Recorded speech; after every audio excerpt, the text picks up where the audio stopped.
Thank you very much. Good afternoon, ladies and gentlemen, and a very warm welcome to this afternoon's plenary. My name's Heather Richardson. I'm one of the chief executives at St Christopher's Hospice, and it's my great pleasure to introduce Professor Scott Murray this afternoon. Sorry, Scott. He's Professor in Primary Palliative Care, and he comes with a really interesting portfolio. He's a part-time GP as well as an academic, and he's got an extraordinary portfolio of interests beside that. I've been reading Scott's work for a long, long time. I've had the privilege of working with him more recently on a number of projects, and I can say without doubt he's unfailingly supportive of hospice care, extraordinarily generous in sharing his knowledge and his expertise, and most importantly, a very thoughtful, objective, and indeed a very kind, critical friend. I'm sure we won't be disappointed this afternoon when we listen to him. So without further delay, music maestro, let's dance.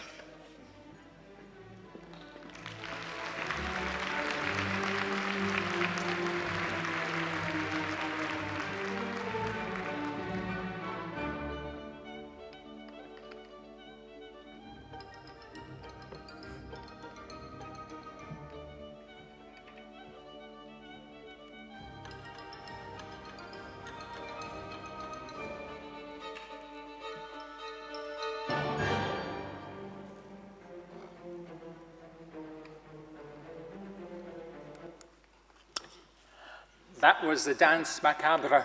Do anyone know who it's by? Sand's Song. That's the one. Or Jonathan Creek, I think, is on that show. Some of us know by. So thank you so much for inviting me here. Thank you for the very interesting topic, Danse Macabre. It's a funny phrase. Some people don't know it, the Danse Macabre.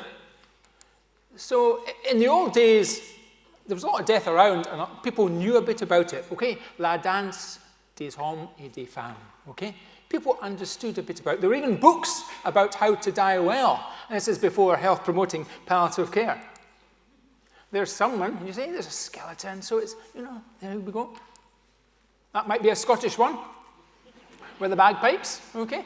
Danse Macabre, it was in the community. People learned how to die well. In fact, good living, good dying was part of a continuum. Maybe that's a slightly more modern version. Strictly Come Dancing might go somewhere here, but maybe not on this one. But what I want to suggest today is that there's different ways of dying. Everyone doesn't die the same way. And in the past, Joanne, Lynn, and I have been considering different typical trajectories of physical decline at the end of life, so we can really forecast what is happening. So there's the cancer one, most people would know, and then which is the blue one, and it comes down like that. There's an organ failure one in the middle there, and there's a frailty, either cognitive or physical. So, think of a dance that might represent the cancer one. What would you choose? Quite quick? Something that people knew? A bit predictable?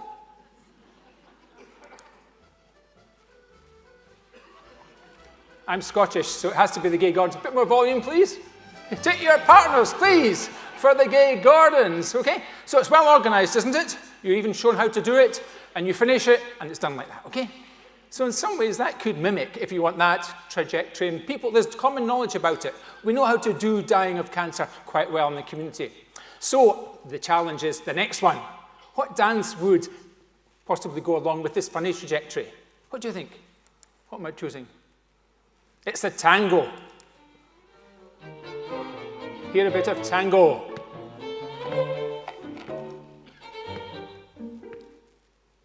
Do many of you know how to tango? Hands up. Some of you would admit to it. I won't get you up here to show us how. But not so many of us know about it. There's lots of ups and downs and a bit irregular, and I'm totally hopeless at that type of thing. And there may be some parallels in knowledge about that illness trajectory of the up and downs. And the last one, okay, last waltz, it's got to be. On a sexist comment, all the blokes are skeletons and the women are glamours. And it's very hard to get it the other way around. So here we are from Dvorak.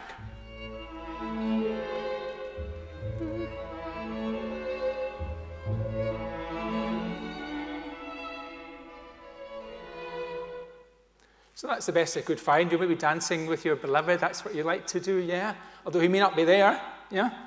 You might trip, yeah? Older people trip a lot, yeah? Or you might forget the steps.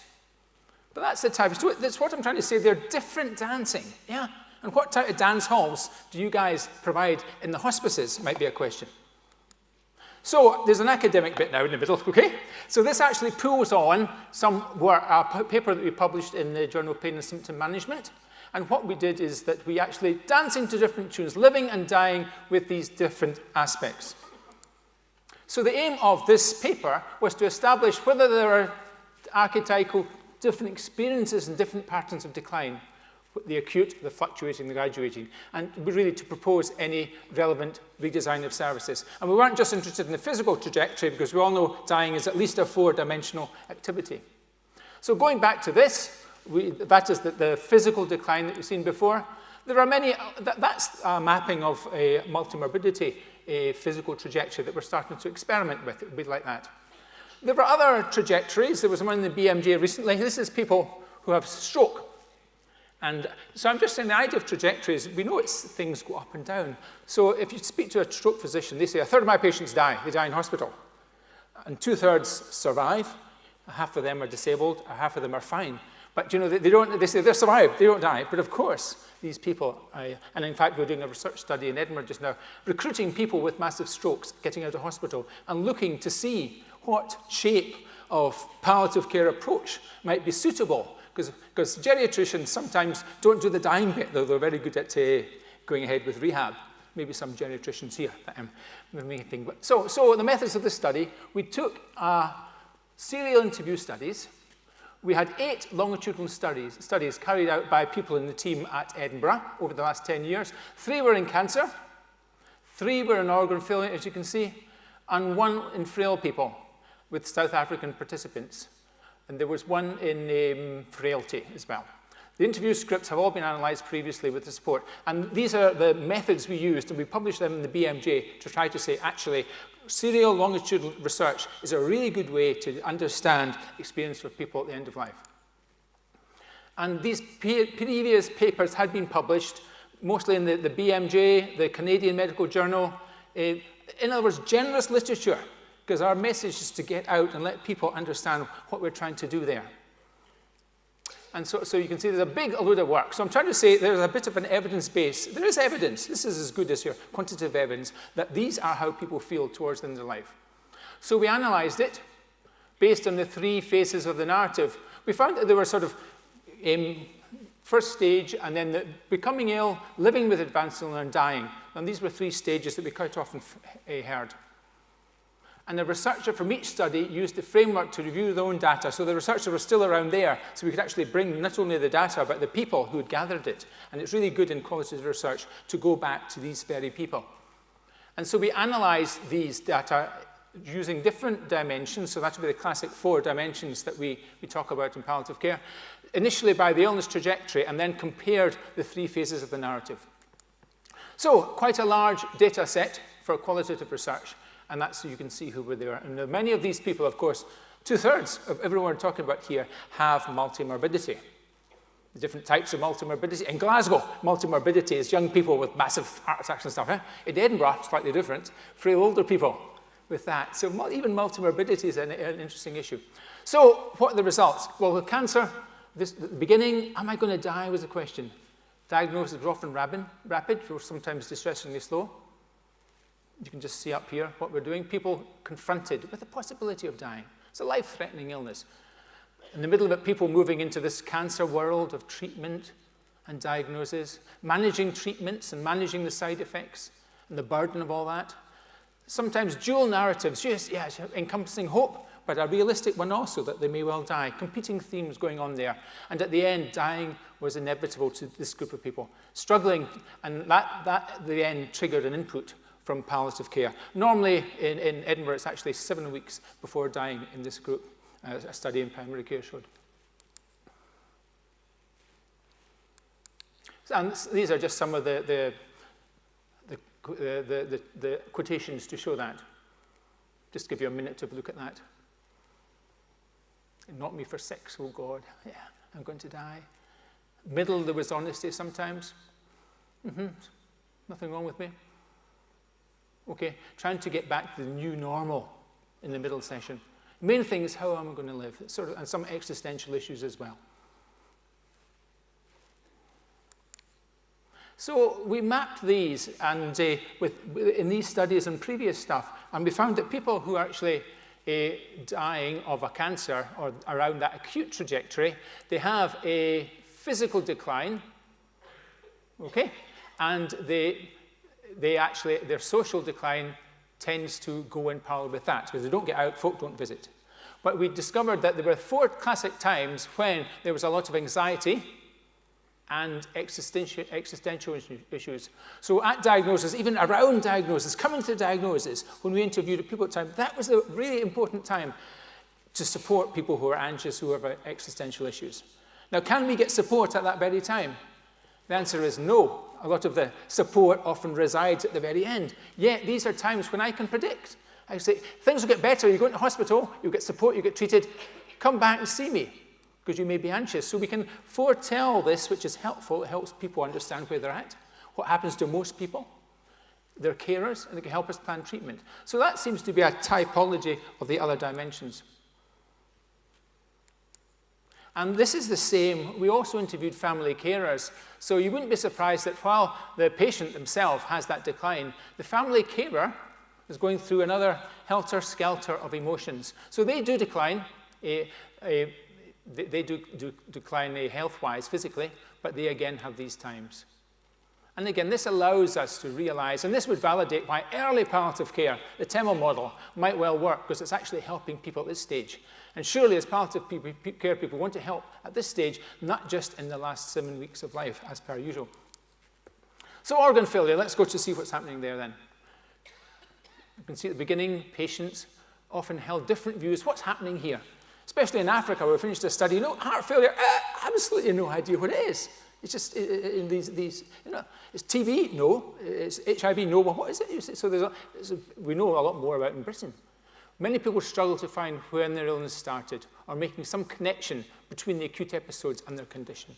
Okay, you're feeling a lot better, they're better. Okay, there's the middle. And the frustration and the isolation and the hopelessness, I can't do what I used to do, which is really an existential issue, which can be very upsetting to people, sometimes the main issue. In Britain, we know that these existential issues, in fact, are especially in cancer, are more important than pain in primary care.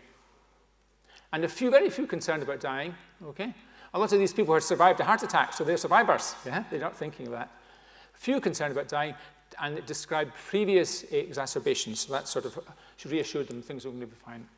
I'll just pause a minute for 1 or 2 quotations there. Don't know when it started. It was the third, especially in liver failure. Liver is the worst organ failure for uncertainty of prognosis, yeah? The one with the greatest comorbidity and the least of palliative care supported. So we really should help. And it was great. I hear someone is doing some innovative work in liver failure in the abstract. So there we go. It's one day on top of the other, organ failure. We're paddling downstairs downstream to Niagara. Eh? That same GP, all I am is a blood leech and a monitor. Totally disempowered, didn't know what was happening, felt terrible. But of course, with these trajectories in the back of your mind, you can sort of be in control a wee bit. I know it won't get better, but I hope it doesn't get worse, okay? As long as the thing keeps working the way, I'll be quite happy. So there's something from organ failure. And that is a suggested trajectory that we published a wee while ago. And you can see that while these people have a physical decline, it's quite anxious if you're breathless, I believe. Makes sense, doesn't it? So if we're trying to prevent admissions to hospital, we should be upfront and help people deal with anxiety when they have these acute exacerbations. Deal with possibly social problems as well. So if you're trying to either prevent or support people in these acute exacerbations, these multi-dimensional trajectories allow you that actually there's a lot more going on. It's not just physical. It's not just good out of our service that does A, B, and C. It's about support, maybe having a number to phone. Weren't quite sure about where the spiritual trajectory is here, but it does go up and down, and that's why we said that. Frailty then. This isn't the real me. I was at a geriatric conference last week, and you know, it was the hot topic, the biggest subject in medicine just now in Edinburgh is what? It's frailty. And they were saying, you must identify people who are frail so we can support them more.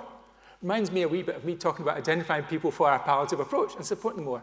So there's another group out there doing something. We surely must be doing something with them. And there's other people trying to prevent admissions to hospital with other interventions. And we're all possibly doing in silos, so we'll have to watch out for that. Anyway, frailty is big in geriatrics. And these are some of the narratives. Sorry, I'll just go on here. Oh, due to an accident, didn't really understand it. I haven't got an answer for it, neither have I. Gradual deterioration. Some people could adapt very well. You know, I used to play tennis, but now I just watch Andy Murray on the television, okay? So retaining that interest as much as they could, and others didn't. So that's a putative, multi-dimensional trajectory for frail people. You won't have seen these before, because it's the first time we've stuck them up. And it's the outcome of a PhD that Anna Lloyd recently finished. So we had interviewed frail people using a social definition of frailty for 3 years. And it was interesting. We found that, I'll just push this on so we know what's existential. I should be maybe asking you. But we found actually, we interviewed 5 people over that time. A third of them actually were like this. They were very stable, the people were very resilient, working fine, and they lived and continue to live. And then there was another group where we saw, while this was still going on, there was a dip in this worry or the existential issues. You know, I'm worried about going to the care home or losing my marbles. And these worries that old people have got, and sometimes existential issues. And then there was the third people were more like at the end here, where they were actually being unstable and weren't just coping but going down there. And to cut a long story short, the implications for primary care or for us is, yes, we should check up that physically they're okay, check their physical things. But if we're trying to support people, we should support them socially and support psychologically and considering all these dimensions. So that just shows that even in this group, there are various things going on. And I'd be interested in comments on this or your own experience if this maps in well. So if you then look at a graph of these things, the cancer was usually sudden, busy with treatment, hospice and palliative care involved. That's the only one, that's the only box where the hospice and palliative care is involved. Organ failure, no clear event. Uncertainty, trying to live normally with limitations. Keeping going, hospice and palliative care, limited and late. Often no clear event. Frailty is a gradual decline. Sometimes people were normalizing and adapting. These are the fears, as we know. Yeah. Is palliative care meant to be patient-centered? I think it is, isn't it? Yeah? Frail old people, what are their main fears? Is it dying? Do you ever go to an old buddy and say, oh, I'm awful scared of dying? No, they tend to be a bit scared of these things. Yeah? Do you agree? So if we're going to have patient-centered palliative care, what does that mean? What do we talk about? What do we talk about preventing? Dying again? Or do we do with these things at least first? Okay, so we'll go to the next one. Aha! The place of death in all this then, okay? I'll put it in red here. So with cancer, death's a real threat at the beginning. It's backstage with occasional appearances, okay? And then towards the end, it may be center stage. Palliative care usually present. As I said, it's the only box here. Organ failure, rarely considered. Brushes with death during exacerbations, but I've survived them, so usually feeling okay. And then keeping going, and there's limited input from this group here. They might die, but they might not, so no why discuss it. Frailty is up here. Death isn't a concern. Worries about fate's worse than death, as we've listed, and a slow or rapid final decline, depending on cases. Death will happen in due course. I'm not saying it's not going to come. We'll maybe discuss it once. We've got a care plan, but we don't have to talk about it every time we come. It's culturally dependent, and this is a grave in Kenya when I was out there. So someone's under there, and that's the toilet at the back of the room there. But of course, the different issue in Kenya, the main issue of dying is lack of pain control, lack of morphine. So this is cultural. I just flagged that in, and we should think of other cultures. Okay, so what does this mean? We have identified good qualitative evidence accepted by journalists that actually there are different experiences going on. Patients with progressive cancer followed a predictable, well, you see what I'm saying there. Open acceptance about dying facilitated hospice and palliative care involvement in cancer, often but late. Not for everyone. In fact, most cancer patients in Midlothian, in fact, my wife was a GP, very supportive in this area. The practice itself dealt with most people, and I don't think they were deprived too much. So it does depend a lot. Not everyone wanted to disco. Okay, so not everyone wanted maybe that type of service. Patients with organ failure and frailty were less aware of the causes and the progression, and they often shared different views to health professionals. Less coherent stories. You know, there wasn't the good narratives in these other illnesses going out here. So we conclude that most people die. Is that okay? It was normal. Dying is normal. All patients want support to avoid crisis and enable them to manage ongoing restrictions. Dealing with uncertainty. Because a lot of us try to think, well, I don't know what to do. I don't know the prognosis. Let me just check out till the prognosis is clear. If we don't know the prognosis, they might die any time. Therefore, we have to make a plan. So dealing with prognostic uncertainty, we have to realize it's implicit and will be till we all die. And we have to deal with that uncertainty. And we have to teach people, how do we do that? You guys could probably do it. GPs aren't so good. We did some training, and how do you deal with this uncertainty? And they all went back to breaking bad news, which is actually a different type of consultation.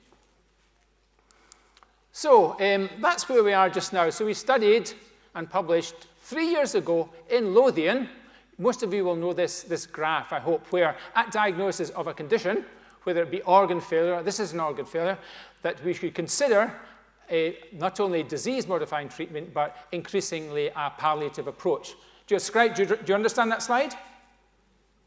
So what's actually happening? So we reviewed an after-death analysis of people in 10 practices who had died, and we found out that with organ failure, only 19% were on the GP palliative care register, and on average, if they were diagnosed, they were put on the register at 13 weeks.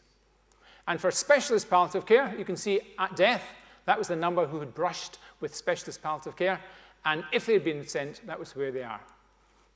So in this trajectory, there's quite a gap in the middle, isn't there? We don't really know. Now, with organ failure, it might be that, I'm not saying this, it's going to be 6 years that we should go back. But surely if we know this trajectory lasts for 2 or 3 years, people can die at any time, we should be starting a lot later. And that's 3 years ago, again, in practices throughout Lothian. That's the one for people who died with frailty and dementia on that trajectory. And you can see there were 20% here, and it's desperately late for this approach. Look at this. This is not good.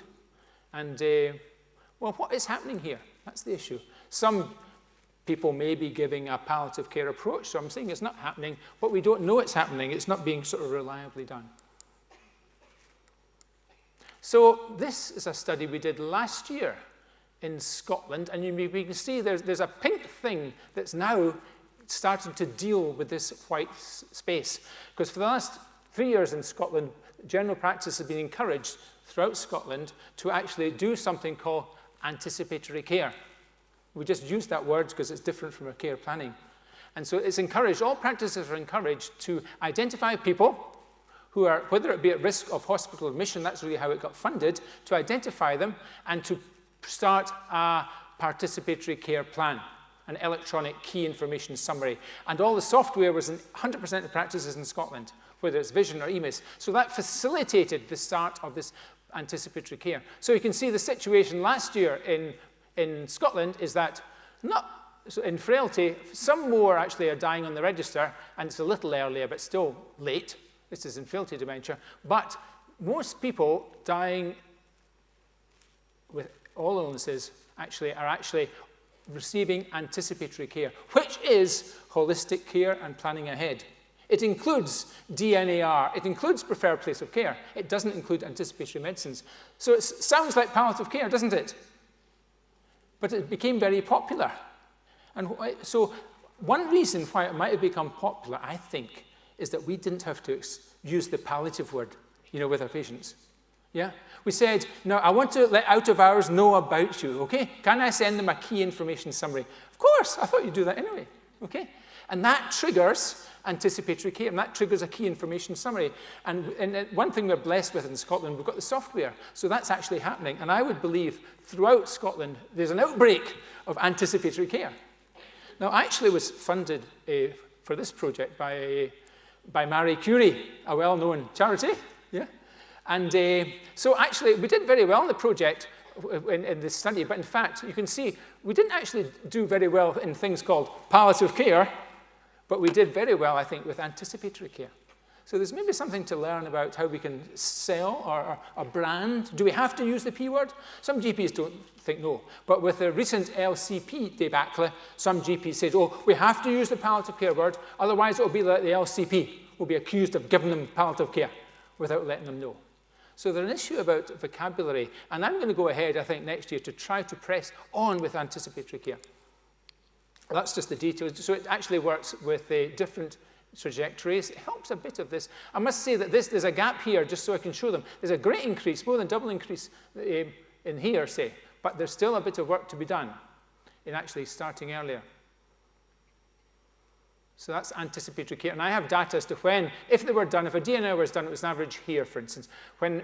So I actually, as a part of a quality indicator of what's actually happening here, we can actually know when on average it was done. So that's something about that. So how do we then identify people? How do we actually identify them? And there's a tool called the Supportive and Palliative Care Indicator tool, whereby we can actually look at which is a list. It looks like that here.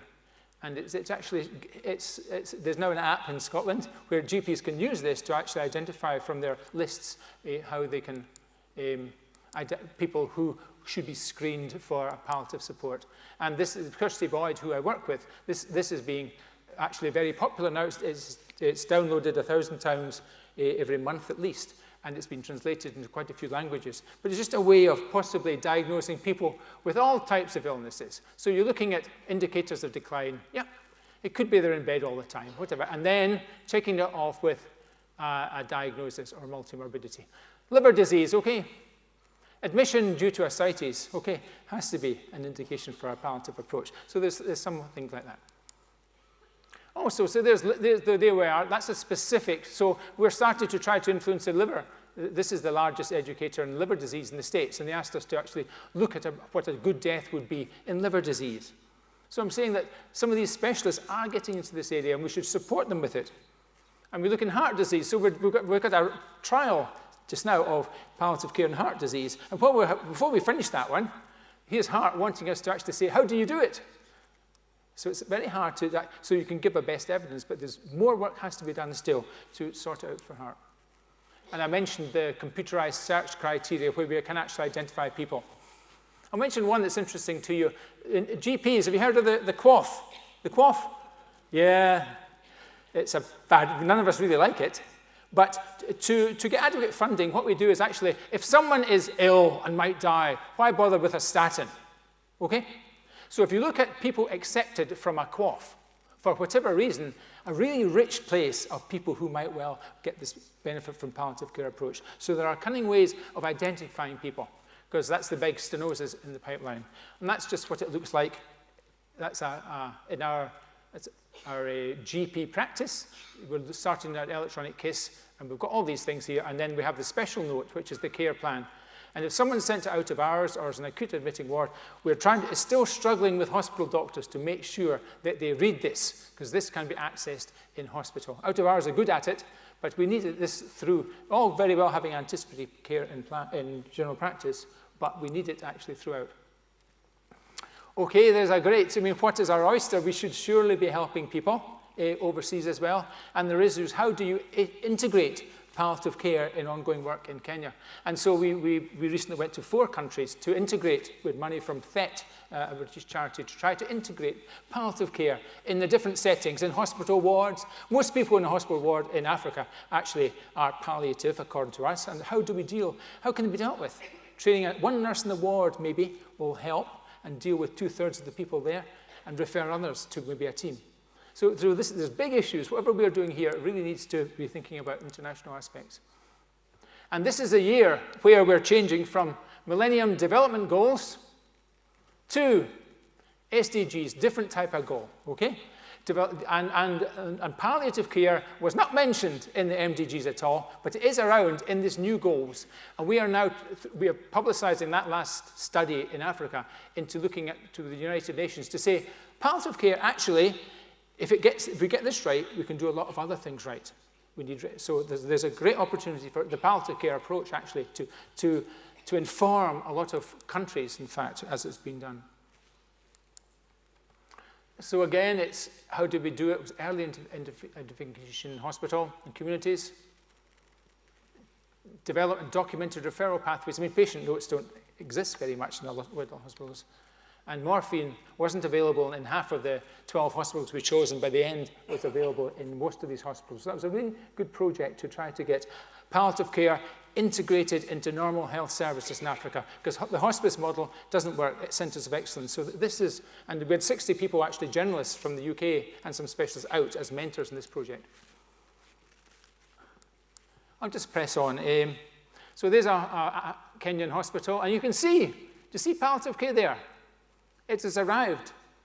Now that's actually not necessarily good, because it might be a wee clinic around the back, but the point I'm making here, in this hospital, it was integrated in all the wards. There was someone there that had training. The nurse in charge, because there's only one nurse in the ward, knew about palliative care and knew what was available and the prescription of morphine. Okay, I've rattled through. How's our time going, Helen? Okay. So now the bit to think a wee bit. Dancing with Death. I'm back on there. So we've talked about this slide in the past. Sorry, Charlie Ledbetter's one about how do we innovate? And we can innovate inside our hospices or in our hospitals by quality improvement, or we could actually be a bit disruptive, do something new, have a special clinic. And the other way of redesign is to do some sustaining innovation outside. So you might do something, you might send specialist nurses to care homes. That could be an outside to support the staff there and train them. And then this totally outside disruptive thing might be something like health promoting palliative care, work with volunteers, things like that. So it's a good way of thinking, what's my hospice? Are we doing something sort of in each of these boxes? So I want you to reflect a little bit on the dancing, on how we can help people who are doing different dances live well. So possible hospice outpatient clinic. So here's a throwaway idea to encourage GPs to refer people to hospices. So for instance, if you had on a Monday a clinic sort of focusing on cancer or chest disease, like GPs don't refer to hospice many people with COPD generally. Maybe you've got good practice because, well, what can they do? Okay, that the GP maybe don't know. It's not about. So we can say if you go up to this clinic, maybe there'll be there'll be the chest disease specialist, and there'll also be a palliative care person, and they could then have a joint clinic like that. And so I know there are actually some of you are doing this already, but you could then think of these different conditions: multimorbidity, dementia. There are other ones. It could be children. You could think of how can we extend within to do something, and this, of course, would have lots of possibly support because the hospital doctors might learn a bit by coming about palliative care, and vice versa. So one idea would you consider local professionals, how they could be involved as a specialist doctor and a specialist nurse. So a heart failure nurse for a multidisciplinary clinic. So that's actually getting someone to the clinic. Or you could go outreach into these hospitals, okay, where there's a lot of palliative care to help there and go early. And as I hinted, GPs are motivated. It's much easier for them to refer patients to have this sort of assessment of disease-modifying plus palliative approach. I would go for that one. And that way, rather than saying, well, GPs will never refer these things, we have to make it good for patients and GPs as well. So this is one sort of idea, and we can maybe, some of you will just say what you've been doing when I finish. Further clinics focus, so we can talk about carers. You could do something in cultural groups. It could be specific on pain, or a third sector, so that you could have a day where other people are coming, so there's that multidisciplinary movement going on. With frailty or dementia, how could you help in this group? Well, supporting care homes even more.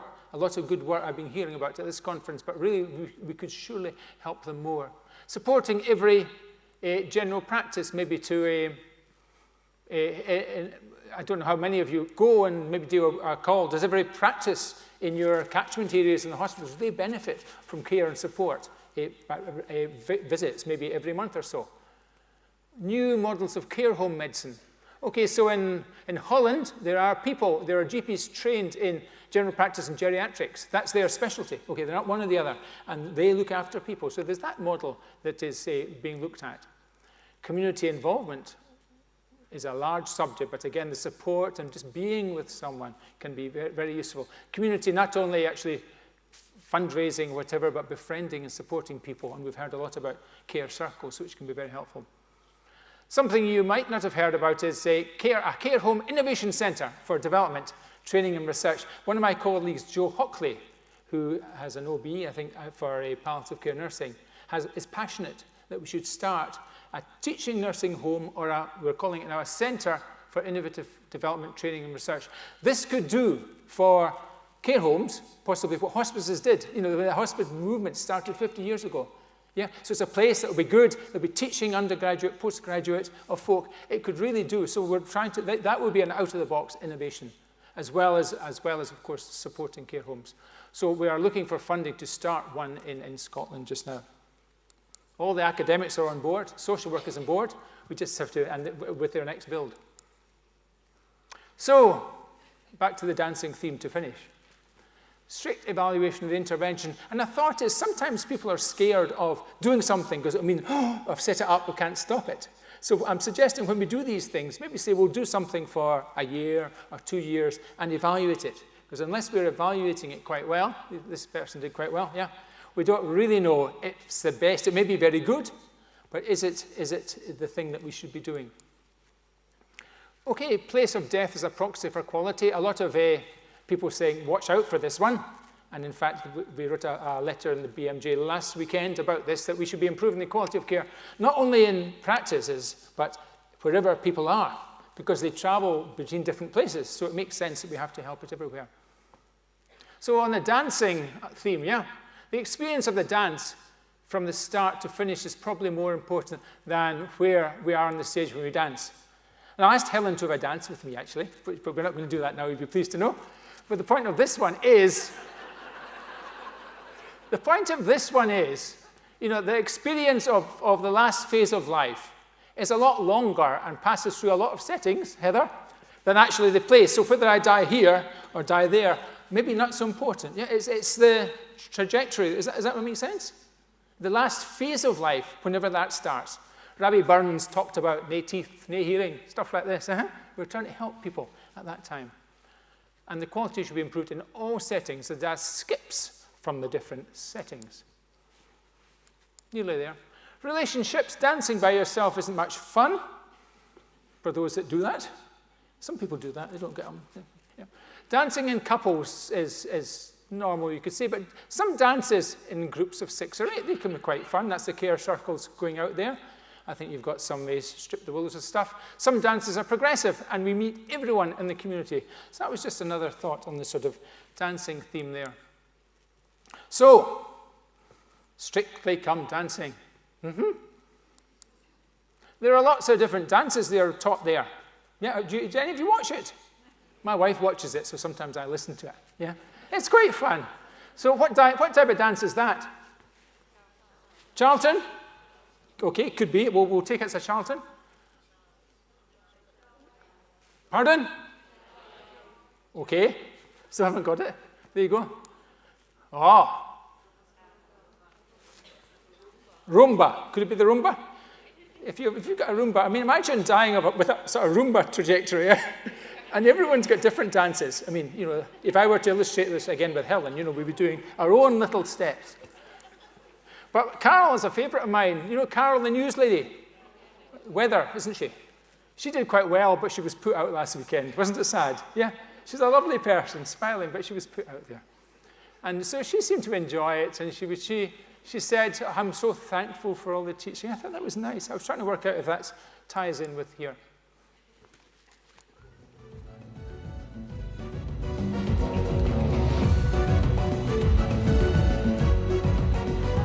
So I've finished. That's my case. Let's innovate and evaluate.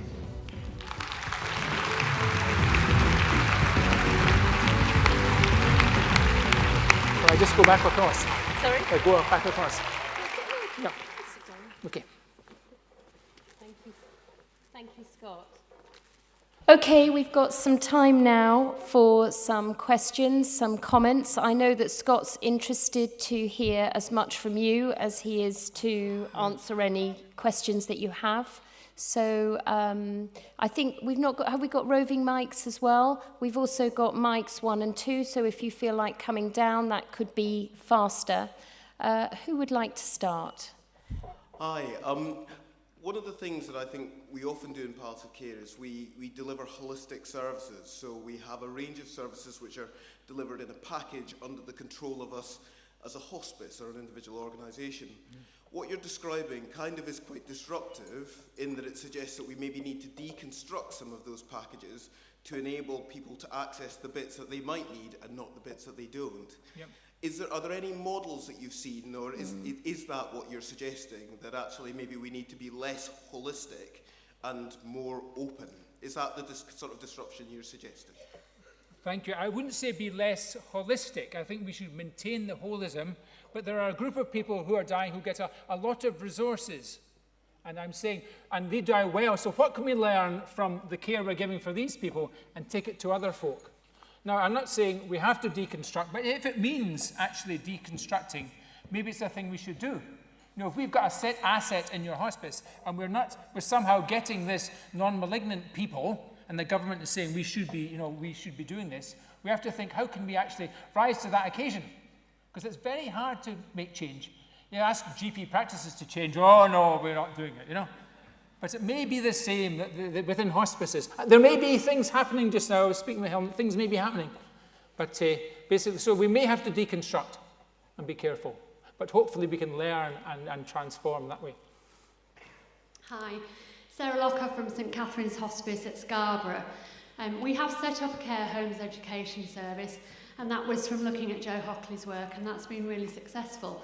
And now we're starting to have discussions around whether we could support people with frailty, how we would do that. And it's my question really is around how we support professionals, palliative care professionals, who feel that that's not really their kind of field, that's not what they trained in. How can we do that? Is it possible?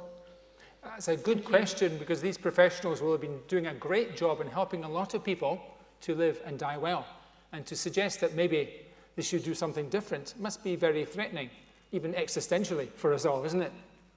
But there is a public health, the old public health aspect of palliative care, you know, numbers, equity, things like that. We have to move into that area, you know, care according to, not diagnosis, but according to need, and not even according to prognosis. So we have to get going with the old public health approach and the new one, which is the volunteers and stuff like that. Yeah. One of the things we've done at St Gemma's is that we've enreached into a care home and had 4 beds commissioned in a care home. And that's been quite interesting. So I'm just relating to the previous question, because some of us, our CNS, which is involved with that, feels a little de-skilled because she's not using her expert skill set. Mm-hmm. But what we're seeing is a ripple of activity and a raise of the whole calibre of quality across the whole of the care home, and GPs have commented on that. And the patient feedback has been amazing, just seeing their experience. But just thinking we can't bring everybody into hospice. We've got to think of new ways of caring for people out there and equipping the generalists to be able to do that. Yes, I would agree. I mean, there are 3 times more care home beds than there are hospital beds. And that's the area that more and more people are dying into, supporting that in care homes, yeah, by introducing routine care planning on admission, yes, talking to staff to train them that it's okay to die there, and doing something to identify the end of life are really important, yeah. Jan? Jan Noble from St Christopher's Hospice. Over the last year, or 2 years now, in Bromley, we really tried to address the issue of frailty. We've got the highest number of people in London who are the older population. And we designed a sort of new service taking really every referral from GPs, particularly not looking at symptom burden, but really looking at people in the last year of life. So we've had 80% of our patients have got non-malignancy, and really it's all about care planning, advanced care planning, and actually finding out what the patient wants. And what we've found is we've managed to keep 83% of our population dying at home. And really the CCG wanted to partner with this because our hospital death rate locally was incredibly high. So we've not got it quite right. We need a bit of medicine certainly, we need some social work, but we're trying to develop a sort of more cost-effective model to address the inequalities in dying. And do these patients know they're getting palliative care? Absolutely. We've changed our name twice. It started as Bromley Care Partnership, looking at working with the local primary care service, and then people didn't like that name because they felt they weren't getting St Christopher's. So we're now St Christopher's Care Coordination. And we just sort of describe ourselves as under the umbrella, but offering a slightly different service to people in your situation. So they've embraced the hospice brand. But it's a slightly different level of service. That is good, yes. You know, some discussion amongst colleagues. Is it good enough? So the anticipatory care plans that we do up north, they start early, and at a certain stage when we think someone is palliative, they then do an extra tab, so that becomes, so there's an easy way into palliative care. But what's fascinating is 30% of patients referred to us die within 7 days. So it's very hard, I think, for GPs to do that anticipatory care planning for some. Yes, it's great. Thank you. Barbara. Barbara Gale, Chief Executive St Nicholas Hospice Care in Bury St Edmunds. Surely the only way we're going to move into that white area is using volunteers in the community and having skilled community members who can be supporting people wherever they are in homes, in care homes, and skilling them up about those holistic issues and supporting people and families. I totally agree that we should look for that type of input into the centre, yes, because there's a big pyramid in the new WHO guidelines on palliative care coming out. It's a huge, the volunteers are half of the pyramid, and then there's generalists, and then there's the hospice, you know, there's people at the top. Volunteers are really important, this health promoting palliative care, and there's some great projects going on, I know, in London and in Strathcarron. My name's Andrew Thorns from Pilgrim's Hospice in Kent, and Scott, thank you. It's always so entertaining to listen to your presentations. I'm glad you're sort of keeping a lid on all these things that are happening. We've got very engaging respiratory physicians near us, so we get a lot of respiratory referrals. Yep. We're trying to look at whether a sort of a planned admission to the hospice for quite intensive symptom control is broadest sense is helping, and we're evaluating that. But I would go back to Sam's point that whilst it would be lovely to have some models that people are using, we have to be very cautious that we build up an evidence base at the same time and don't engage models that seem a good idea but don't get evaluated to make sure that we know they do work, because a lot of palliative care was built on that sort of idea already. Yes, I agree that I'm talking St Columba's, you know, where we are, to try to start these clinics in the afternoons, you know, to share as a model of embracing, say, you know, people with COPD or chest illness. Sam, you're allowed one last. Just sorry, I will stop talking, I promise. I guess, just building on that last point, really, I am a bit embarrassed, actually, because I wonder if I can describe what we talked about holistic care, and you talked about holism. Can we actually describe the holistic needs of a patient with frailty in the same way as a sector that we can describe the holistic needs of a patient with cancer, or increasingly heart failure or COPD? Because I think if the body of research or work is there that allows us to describe those needs, I think it would probably be much easier for us as a sector to understand how we can use our agility as a sector to meet those needs. I think it's just because we can't describe them in a way that's hospice specific. It seems to belong to a whole lot of services are out there, and not necessarily for hospices to utilise our resources. I just wondered what your thoughts on that one. I think that's a very helpful comment, and that's why the nurse who was doing the PhD in frailty and interviewing these people, we said, how shall we analyse the data? And then we agreed that we would use the classic palliative things, okay? And therefore, that's why we're trying to talk vocabulary that we would hope that palliative care specialists can do, and that these data, and there's a lot of information that we've still to publish, I'm sorry, that's just the PhD, that would say this is research evidence, and we'll have to fine-tune the trajectory, but I think that would allow us to talk. Just like if you're trying to get into cardiologists, I've used the GSF, which you know about, together with, you know, the Bristol, the one that cardiologists do. So they identify people in different ways. So we do both at the same time, and we say, yes, that's what's happening. There is a call out for research at the moment from Marie Curie, and I think one of the themes is around the nature of dying for people with conditions other than cancer. Yeah. Yes, indeed.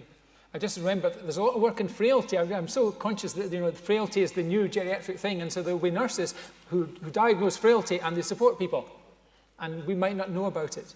So we have to make sure what's happening in these other sectors. So we are not a silo there, but we must get out and about early as well. Yeah. So it's all diagnosis, but how to get early? What should trigger? Are we going to come away from the hospices and start at diagnosis of lung cancer, whatever, and spend some time in that clinic and do a TEMO? Because we need a TEMO study in the UK, but the intervention has to be generalist palliative care. So. Alan Barron, Chief Exec at Wigan and Lee Hospice. I just thought I would say that we are just about to launch a new service called Hospice in Your Care Home, which is very much based on the St Christopher model. So I thank Heather for allowing us to come down and see the team. We put a business case together to our CCG, and I have to say, I think it was a very good business case, but I would say that, wouldn't I? But both the CCG and the thing that really pleased me was that it was commissioned by the Joint Commissioning Board of the Council and the CCG working together, because they both saw the benefits of it, because we could justify, we could show in this evidence that we gathered from hospital admissions that by rolling this out across nursing homes across our borough, we would save something like £500,000 for the health economy. So it's a win-win, really, for everyone.